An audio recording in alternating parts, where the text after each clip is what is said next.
Okay, we're sorry about that pause. We're back here.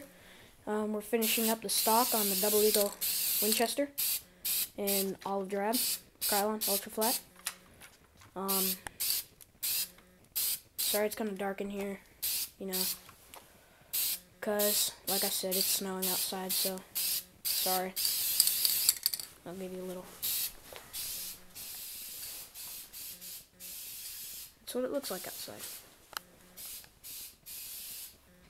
So, we're doing it in the garage. Once again, this looks really, really great right now. And we will show you all the finished products of our guns when they dry off, I guess. And while he's finishing up, I'll get ready for my Crossman sealer.